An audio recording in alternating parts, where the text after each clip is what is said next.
اب بھی صورتحال کچھ یوں ہے کہ اگر میں یہاں کی پولیس کو اس لڑکی کے قتل کے بارے میں بتا کر تم دونوں کو ان کے حوالے کر دوں تو اس کا انجام تم سمجھ سکتے ہو۔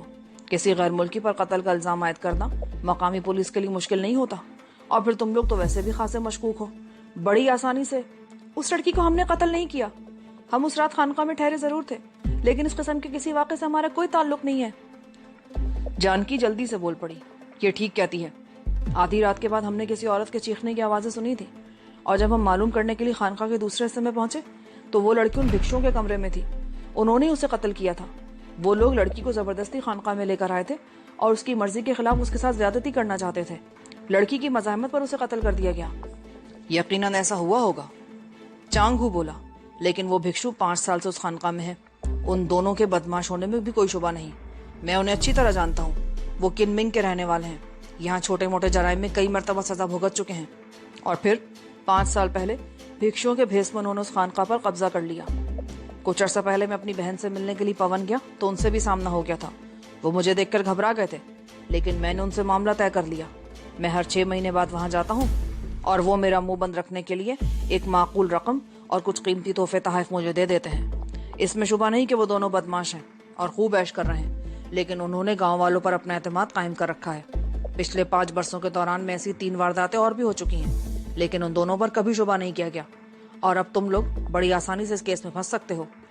لیکن ہمارا اس معاملے سے کوئی تعلق نہیں ہے۔ میں کب کہتا ہوں کہ وہ قتل تم لوگوں نے کیا ہے؟ چلو، میں تم لوگوں کو پولیس کے حوالے نہیں کروں گا، تم دونوں اس قتل کے چشمدید گواہ ہو۔ اگر ان دونوں بھکشوں کو تمہارے بارے میں اطلاع مل جائے تو وہ سر کے بل دوڑے یہاں چلے آئیں گے اور ایک لمحہ بھی ضائع کے بغیر تم دونوں کو موت کے گھاٹ اتار دیں گے۔ کیا چاہتے ہو؟ میں نے سوالیہ نظروں سے اس کی طرف دیکھا۔ اس گنجی حسینہ کو 3-4 دن کے لیے ہمارے حوالے کر دو، ہم نہ صرف اپنی زبان بند رکھیں گے بلکہ تمہاری کچھ مدد بھی کر دیں گے۔ میں نے جانکی کی طرف دیکھا، اس کے چہرے پر ہوائیاں اڑ رہی تھیں۔ میرے پاس پستول بھی تھا اور خنجر بھی۔ جانکی نے بھی اسکرٹ میں پستول چھپا رکھا تھا، لیکن چانگ ہو کے دونوں ساتھی دائیں بائیں سے ہمیں اپنے پستولوں کی زد میں لیے ہوئے تھے۔ ہماری کوئی کوشش ہمارے لیے نقصان دہ ثابت ہو سکتی تھی۔ یہ تو میں اس طرف آتے ہوئے دیکھ چکا تھا کہ کاٹیج یا بنگلے ایک دوسرے سے کافی فاصلے پر تھے۔ رات کا آخری پہر تھا، لوگ گہری نیند میں ہوں گے، گولی چلے گی بھی تو کسی کو پتہ نہیں چلے گا۔ میں نے ایک بار پھر جانکی کی طرف دیکھا اور آنکھ کا گوشہ دبا دیا۔ ٹھیک ہے مسٹر چانگ، لیکن اس بات کی کیا ضمانت ہے کہ اس کے بعد ہمارے ساتھ کوئی دھوکہ نہیں ہوگا؟ تمہیں میری زبان پر بھروسہ کرنا ہوگا، ویسے تم عقل مند ہو، تم نے صحیح فیصلہ کیا ہے۔ تم نے 3-4 دن کی بات کی ہے، اس دوران میں تم لوگ یہیں رہو گے میرے اس کاٹیج میں، یہاں تم لوگوں کا ہر قسم کا خیال رکھا جائے گا، لیکن اگر اس دوران کو گڑبڑ کرنے کی کوشش کی تو نہیں، تمہیں ایسی کوئی شکایت نہیں ہوگی، مگر اس کے بعد تمہیں اپنا وعدہ پورا کرنا ہوگا، اور میرا خیال ہے کہ ماحول میں کچھ تبدیلیاں نہیں چاہیے۔ میرا مطلب ہے کہ یہ پستول وغیرہ۔ میں نے خاموش ہو کر باری باری دونوں آدمیوں کی طرف دیکھا۔ چانگ نے اپنے ساتھیوں کو اشارہ کیا، انہوں نے پستول جیبوں میں ڈال لیے اور ہم سے قدرے دور ہٹ گئے۔ چانگ ہو خود اعتمادی کا شکار ہو گیا تھا۔ میرے شکست خوردہ لہجے سے اس نے غالباً یہ نتیجہ اخذ کر لیا تھا کہ اب ہماری طرف سے کوئی مزاحمت نہیں ہوگی۔ اس نے شاید یہ بھی سوچا ہوگا کہ میں اکیلا ان تینوں کا مقابلہ کیسے کر سکوں گا، اور یہ بھی غنیمت ہے کہ انہوں نے ہمارے لباس کی تلاشی نہیں لی تھی۔ البتہ میرا تھیلا اپنے قبضے میں کر لیا تھا جس میں کوئی خاص چیز نہیں تھی، اور وہ تھیلا بھی وین میں ہی پڑا ہوا تھا۔ چلو ڈیئر، چانگ ہو نے جانکی کی کمر کے گرد بازو حمائل کر دیا۔ اسے یہ یقین ہو چکا تھا کہ اب کوئی مزاحمت نہیں ہوگی۔ تم، مجھے معلوم نہیں تھا کہ تم اتنے خود غرض ثابت ہوگے، تم قابل اعتماد نہیں ہو، آئندہ میں تم سے کوئی تعلق نہیں رکھوں گی، جانکی نے میری طرف دیکھتے ہوئے غصے اور بے بسی کے لہجے میں کہا۔ چانگ ہو اسے تقریباً دھکیلتا ہوا ایک طرف لے جانے لگا، لیکن چوتھے قدم پر جانکی نے اس کی ٹانگ میں ٹانگ پھنسا دی۔ وہ لڑکھڑاتا ہوا منہ کے بل گرا، اس کے منہ سے کرہ سی نکل گئی۔ چانگ ہو کے دونوں آدمی ایک طرف کھڑے تھے، انہیں صورتحال کا اندازہ لگانے میں دیر نہیں لگی۔ وہ سمجھ گئے کہ میں اس موقع سے فائدہ اٹھانے کی کوشش کروں گا، اسی لیے وہ دونوں میری طرف لپکے۔ میں کسی طاقتور اسپرنگ کی طرح ہوا میں اچھلا۔ ہوا میں اچھلنے کے بعد میں نے دونوں ٹانگوں سے کام لیا۔ ڈوئل فلائنگ کک دونوں کے سینوں پر لگی اور وہ چیختے ہوئے ڈھیر ہو گئے، لیکن ان میں سے ایک حیرت انگیز پھرتی کا مظاہرہ کرتے ہوئے اٹھ کھڑا ہوا۔ میں نے اس کے پیٹ پر اسٹریٹ کک ماری، وہ پیٹ پکڑتا ہوا دوہرا ہو گیا۔ وہ پیر زمین پر ٹکنے سے پہلے ہی میں نے ایک بار پھر اچھلا، اور اس مرتبہ میرے دوسرے پیر کی کک اس کی تھوڑی کے نیچے لگی۔ وہ زمین سے 2 فٹ اوپر اچھلا اور چیختا ہوا پیچھے الٹ گیا۔ اس کا دوسرا ساتھی اٹھ کر مجھ پر حملہ کرنے کے لیے پرتول رہا تھا۔ میں نے موقع دیے بغیر اس کے پہلو پر سائڈ کک لگا دی۔ وہ چیخ اٹھا اور سنبھلنے کی کوشش کر رہا تھا کہ میں نے اس کی ٹانگ پر سویپ کک لگائی۔ انگوٹھے کی طرف سے میرے پیر کا بلیڈ اس کی پنڈلی کے پچھلی طرف لگا۔ وہ بکرے کی طرح بلبلاتا ہوا اچھل کر نیچے گرا اور دونوں ہاتھوں سے پنڈلی پکڑ کر قالین پر لوٹنے لگا۔ اس کی پنڈلی کا گوشت اندر سے پھٹ گیا تھا۔ پہلا آدمی اٹھنے کی کوشش کر رہا تھا۔ میں نے پلٹ کر اس کے کندھے پر پوری قوت سے چوپ رسید کر دیا۔ مجھ پر اس وقت جنون کی سی کیفیت طاری تھی اور یہ چوپ پوری قوت سے رسید کیا تھا۔ اس کی چیخ کے ساتھ ہی کڑک کی آواز بھی ابھری۔ اس کے کندھے کی ہڈی ٹوٹ گئی تھی اور وہ بھی اپنے ساتھی کی طرح قالین پر لوٹنے لگا۔ جانکی کی چیخ سن کر میں تیزی سے اس کی طرف مڑا۔ جانکی چانگھو کی گرفت میں آ چکی تھی۔ وہ جانکی کا گلا دبانے کی کوشش کر رہا تھا۔ میں نے لپک کر چانگ کو ٹانگوں سے پکڑ لیا اور اسے اوپر اٹھاتا چلا گیا۔ میں نے اسے بالکل الٹا کر دیا، لیکن جانکی کا گلا اب بھی اس کی گرفت میں تھا۔ میں نے اس کے پیٹ پر گھٹنے سے ٹھوکر ماری۔ اس نے جانکی کا گلا چھوڑا۔ جانکی سیدھی ہو کر اپنا گلا سہلانے لگی۔ میں چانگ کو ابھی تک ٹانگوں سے پکڑے الٹا لٹکایا ہوا تھا۔ جانکی نے اس کے پیٹ میں زوردار ٹھوکر ماری۔ ان دونوں میں سے ایک آدمی اٹھ کر کھڑا ہونے کی کوشش کر رہا تھا۔ یہ وہی تھا جس کی ٹانگ پر ضرب لگی تھی۔ اس کا وہ پیر زمین پر نہیں لگ رہا تھا اور پھر اسے جیب میں ہاتھ ڈالتے دیکھ کر میں چونک گیا۔ میں نے چانگ کو چھوڑا۔ اس کا سر زمین سے ٹکرایا۔ اس کے منہ سے ایک چیخ نکلی اور وہ پشت کے بل گرا۔ جانکی نے اس پر ٹھوکروں کی بارش کر دی۔ میں تیزی سے دوسرے آدمی کی طرف لپکا۔ وہ جیب سے پستول نکال چکا تھا، لیکن میرے پیر کی ٹھوکر سے پستول اس کے ہاتھ سے نکل کر دور صوفے کے پیچھے جا گرا۔ میری دوسری کک اس کی کنپٹی پر لگی۔ وہ ذبح ہوتے ہوئے بکرے کی طرح بلبلاتا ہوا ڈھیر ہو گیا۔ میں ایک لمحے کو غافل ہوا تھا، جس سے فائدہ اٹھا کر دوسرے آدمی نے میرے اوپر چھلانگ لگا دی۔ میں اس کی گرفت میں تو آ گیا تھا، لیکن میں نے بڑی پھرتی سے اپنے آپ کو اس سے چھڑایا اور اس کی گردن بازو کی لپیٹ میں لے لی۔ میرے اس نیک لاک سے گردن چھڑا لینا ممکن نہیں تھا، اور جب مجھ پر جنون طاری ہو تو کسی کے بچ نکلنے کا سوال ہی پیدا نہیں ہوتا۔ یہ وہ لوگ ہوتے ہیں جو راہگیروں پر بھونک کر ان کی منزل کھوٹی کرتے تھے، اور انہیں اس کی سزا ملنی ہی چاہیے تھی۔ میں نے بازو کو زوردار جھٹکا دیا۔ کڑک کی آواز ابھری اور اس کی گردن کی ہڈی ٹوٹ گئی۔ میں نے اسے چھوڑ دیا۔ وہ قالین پر ماہیے بے آب کی طرح تڑپنے لگا۔ ہڈی ٹوٹ جانے کے بعد اس کے زندہ بچ جانے کا سوال ہی پیدا نہیں ہوتا تھا۔ میں دوسرے آدمی کی طرف متوجہ ہو گیا، جو کھوپڑی کو دونوں ہاتھوں میں تھامے دائیں بائیں جھول رہا تھا۔ میں نے اس کی گردن بازو کی لپیٹ میں لے لی اور اس کا بھی وہی حشر کر کے پھینک دیا۔ جانکی اب بھی چانگ پر ٹھوکریں برسا رہی تھی۔ اس کی ایک ٹھوکر چانگ کی ٹانگوں کے بیچ میں لگی اور وہ نیچے گر کر لوٹنے لگا۔ ختم کر دو اسے جانکی، ان میں سے کسی کا بھی زندہ بچ جانا ہمارے لیے موت بن جائے گا۔ 2 کو میں نے ٹھکانے لگایا ہے، تیسرے کو تم ختم کرو گی۔ جانکی نے اسے ایک اور ٹھوکر ماری اور پھر اس کی نظر صوفے کے پیچھے پڑے ہوئے پستول پر گئی۔ اس نے لپک کر پستول اٹھایا اور نال اس کے سینے پر رکھ کر ٹریگر دبا دیا۔ گولی اس کے سینے میں پیوست ہو گئی اور وہ تڑپنے لگا۔ جانکی نے کپڑا اٹھا کر پستول پر اپنی انگلیوں کے نشان صاف کیے اور پستول چانگھو کے سیدھے ہاتھ میں دبا دیا، جو اب بے حس و حرکت ہو چکا تھا۔ اپنی وہ چادر اٹھاؤ اور بھاگو یہاں سے، میں نے جانکی کی طرف دیکھتے ہوئے کہا اور ان تینوں کے لباس کی تلاشی لینے لگا۔ جانکی کے چہرے پر اس وقت بے پناہ درندگی تھی، لیکن میری آواز سن کر اس کے چہرے کے تاثرات بتدریج معمول پر آتے چلے گئے۔ اس نے لپک کر اپنی زرد چادر اٹھائی اور ہم دونوں تیزی سے نکل گئے۔ جانکی برآمدے کے سامنے کھڑی ہوئی وین کو دیکھ کر ٹھٹک گئی۔ تم باہر کا گیٹ کھولو، میں وین باہر نکالتی ہوں۔ وین؟ ہاں، ہم کچھ دور جا کر وین چھوڑ دیں گے، یہاں سے نکلنا بہت ضروری ہے۔ میں گیٹ کی طرف لپکا اور کنڈا ہٹا کر آہستگی سے گیٹ کھول دیا۔ یہ کوئی باقاعدہ گلی نہیں تھی۔ کاٹیج ایک دوسرے سے کافی فاصلے پر تھے۔ ہر طرف سناٹا تھا، لوگ اپنے گھروں میں گہری نیند سوئے ہوئے تھے۔ جانکی وین اسٹارٹ کر کے باہر لے آئی۔ میں نے گیٹ بند کیا اور دوڑ کر وین میں بیٹھ گیا۔ سب سے پہلے میں نے پچھلی سیٹ پر رکھا ہوا اپنا تھیلا اٹھایا۔ میں نے جانکی کی چادر بھی تھیلے میں ہی ٹھونس لی تھی۔ جانکی کو وہ راستہ یاد تھا جس طرف سے ہمیں لایا گیا تھا۔ وہ انہی راستوں پر وین کو دوڑاتی رہی اور پھر شہری حدود میں داخل ہوتے ہی سامنے بہت دور سڑک پر ایک گاڑی آتی دیکھ کر ہم دونوں چونک گئے۔ وہ پولیس کی گاڑی تھی۔ چھت پر نیلی اور سرخ بتیاں فلیش کر رہی تھیں۔ جانکی نے بڑی پھرتی سے وین دائیں طرف ایک سڑک پر موڑ دی اور اس کے ساتھ ہی رفتار بھی بڑھا دی۔ وین مختلف چھوٹی سڑکوں پر دوڑتی رہی۔ پولیس کی وہ پیٹرولنگ کار کسی اور طرف نکل گئی۔ جانکی نے وین ایک سنسان جگہ پر روکی اور انجن بند کر کے نیچے اتر گئی۔ میں نے بھی اس کی تقلید کی۔ آگے وین پر جانا مناسب نہیں ہوگا، لاؤ وہ چادر مجھے دے دو۔ میں نے تھیلے میں سے زرد رنگ کی وہ لمبی سی چادر جانکی کو دی۔ ہم درختوں کے پیچھے کچھ اور تاریکی میں چلے گئے۔ جانکی نے وہ چادر لپیٹ لی اور ہم سڑک کے کنارے تاریکی میں چلنے لگے۔ وہاں سے تقریباً 1.5 میل نکل کر آنے کے بعد ہم ایک پارک میں گھس گئے۔ کنکریٹ کے ایک بینچ پر کوئی آدمی سو رہا تھا۔ ہم آگے بڑھتے چلے گئے۔ ہم نے کئی آدمیوں کو پارک میں سوتے دیکھا تھا۔ کنمنگ لاکھوں کی آبادی پر مشتمل ایک بڑا شہر تھا۔ یہاں بھی دوسرے بڑے شہروں کی طرح بے روزگاری اور رہائش جیسے مسائل موجود تھے۔ غالباً یہ وہ لوگ تھے جو دن میں مزدوری کرتے تھے یا روزگار کی تلاش میں گھومتے رہتے تھے۔ اور رات کو پارکوں اور ایسی جگہوں پر سو جاتے تھے۔ ان میں کتنے ہی ایسے ہوں گے جنہیں رات کو پیٹ بھر کر کھانا بھی نصیب نہیں ہوا ہوگا۔ ایک خالی بینچ دیکھ کر ہم بھی وہاں بیٹھ گئے۔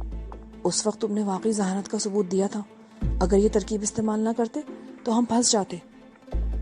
جانکی نے میری طرف دیکھتے ہوئے سرگوشی کی۔ اس کے سوا چارہ بھی کوئی نہیں تھا۔ اگر ہم اپنی ضد پر اڑے رہتے تو اس کا نتیجہ یہ نکلتا کہ یا وہ مجھے یا تمہیں باندھ کر ڈال دیتے، اور اس کے بعد جو کچھ ہوتا نا، تم اس کا تصور خود بھی کر سکتی ہو۔ میرا دل تو اب بھی کانپ رہا ہے۔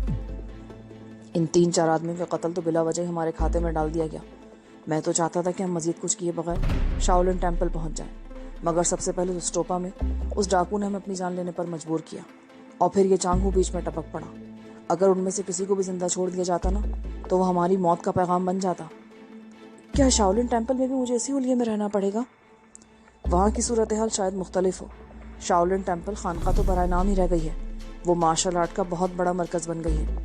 مارشل آرٹس کے شیدائی ٹریننگ حاصل کرنے کے لیے دنیا بھر سے وہاں آتے ہیں۔ وہاں بڑے بڑے ماسٹرز موجود ہیں۔ مہاراج نے بھی کچھ عرصہ وہیں سے تربیت حاصل کی، اور وہاں لڑکیاں بھی آتی ہیں۔ اس لیے میرا خیال ہے کہ وہاں تمہیں اس چادر سے نجات مل جائے گی۔ رات کا آخری پہر تھا، ہر طرف سناٹا تھا۔ اچانک ایک طرف سے باتوں کی آواز سن کر میں چونک پڑا۔ مڑ کر اس طرف دیکھا، دور کسی پول پر بلب جل رہا تھا اور اس کی مدھم روشنی میں 2 آدمی پارک میں داخل ہوتے نظر آئے۔ وہ دونوں پولیس کی وردی میں تھے۔ ان میں سے ایک کے ہاتھ میں ٹارچ بھی تھی جسے اس نے پارک میں داخل ہونے کے بعد جلا لیا تھا۔ وہ ٹارچ کی روشنی میں مختلف جگہوں پر سوئے ہوئے لوگوں کو دیکھتے آ رہے تھے۔ 2-1 کو انہوں نے ہلکی سی ٹھوکریں بھی ماری۔ میری گود میں سر رکھ کر اوندھی ہو جاؤ، تمہارا چہرہ انہیں نظر نہیں آنا چاہیے۔ میں نے جانکی کے کان میں سرگوشی کی۔ ان لوگوں کو ہماری تلاش تو نہیں؟ پاگل مت بنو، ابھی تک کسی کو نہیں پتا چلا کہ اس بنگلے میں کیا ہوا ہے، اور ہمیں کس نے دیکھا تھا؟ وہ لوگ اسی طرف آ رہے ہیں، لیٹ جاؤ۔ ٹارچ کی روشنی پڑنے پر بھی کسی رد عمل کا اظہار مت کرنا۔ جانکی نے اپنا چہرہ میری گود میں چھپا لیا۔ میں نے ایک ہاتھ اس کی پشت پر رکھا اور سر کو پیچھے جھکا کر آنکھیں بند کر لی۔ 1 منٹ بعد وہ دونوں پولیس والے ہمارے قریب آ کر رک گئے۔ ٹارچ کی روشنی میرے چہرے پر پڑی۔ میں نے آنکھیں بند رکھی جیسے گہری نیند سو رہا ہوں۔ ان دونوں نے آپس میں کوئی بات کی اور پھر وہاں سے آگے چل پڑے۔ میں نے آنکھوں میں معمولی سی جھری پیدا کر کے دیکھا۔ وہ دونوں پولیس والے دائیں طرف سے ایک اور بینچ کی طرف بڑھ رہے تھے۔ وہ تقریباً 20 منٹ تک پارک میں گھومتے رہے اور پھر دوسری طرف سے باہر نکل گئے۔ میں نے جانکی کا کندھا دبایا۔ وہ سیدھی ہو کر بیٹھ گئی۔ نیند آ رہی تھی، تم نے اٹھا دیا مجھے۔ اچھا سو جاؤ، رات کا تھوڑا سا حصہ باقی ہے، میں بھی کچھ دیر سو جاتا ہوں۔ جانکی نے دوبارہ میری گود میں سر رکھ لیا اور میں نے بھی سر بینچ کی پشت سے ٹکا کر آنکھیں بند کر لی۔ رات دھیرے دھیرے بیتتی رہی۔ میں کبھی آنکھیں کھول دیتا اور کبھی اونگنے لگتا۔ صبح کی روشنی پھیلنا شروع ہو گئی تھی۔ آس پاس کی عمارتوں میں رہنے والے لوگ ہوا خوری اور جاگنگ کرنے آنے لگے۔ ان میں مرد بھی تھے اور عورتیں بھی۔ پارک میں سوئے ہوئے بے گھر افراد اٹھ کر جا رہے تھے۔ میں اور جانکی وہیں بیٹھے لوگوں کو جاگنگ کرتے دیکھتے رہے۔ دھوپ نکل آئی، پارک میں لوگوں کی تعداد کم ہونے لگی۔ پارک کے گیٹ سے ذرا ہٹ کر نلکا تھا۔ ہم نے وہاں جا کر منہ ہاتھ دھویا اور دوبارہ آ کر ایک ایسی بینچ پر بیٹھ گئے جہاں قرب و جوار میں کوئی نہیں تھا۔ میں نے تھیلے میں سے وہ 3 پرس نکال لیے جو چانگو اور اس کے ساتھیوں کی جیبوں سے نکالے تھے۔ ان تینوں میں اچھی خاصی رقم موجود تھی۔ رقم تو میں نے تھیلے میں ڈال لی اور محتاط نگاہوں سے ادھر ادھر دیکھتے ہوئے وہ 3 پرس پودوں کے پیچھے پھینک دیے اور جانکی کو اشارہ کرتا ہوا اٹھ گیا۔ ہم لوگوں سے راستہ پوچھتے تقریباً 2 گھنٹے بعد بس اسٹیشن پہنچ گئے۔ معلوم کرنے پر پتا چلا کہ شاولن ٹیمپل کے لیے یہاں سے کوئی بس نہیں جاتی، البتہ 1 گھنٹے بعد ہمیں وی یانگ کے لیے بس مل جائے گی۔ وہاں سے ہم ہونان جا سکیں گے جہاں سے شاولن ٹیمپل جانا آسان ہوگا۔ میں نے ٹکٹ لی اور ہم ایک کونے میں پڑے ہوئے بینچ پر بیٹھ گئے۔ تھوڑی ہی دیر بعد 2 عورتیں بھی ہمارے پاس آ کر بیٹھ گئیں۔ ان میں ایک ادھیڑ عمر تھی اور دوسری جوان۔ ان کی باتیں سن کر میں چونکے بغیر نہ رہ سکا۔ وہ کسی قتل کی بات کر رہی تھی۔ ادھیڑ عمر عورت کہہ رہی تھی، وہ انسان نہیں درندہ تھا، پہلے اپنے دوستوں کو گردنیں توڑ کر قتل کر دیا اور پھر پستول سے اپنے آپ کو بھی گولی مار کر خودکشی کر لی۔ اچھا ہوا جو وہ خود بھی مر گیا۔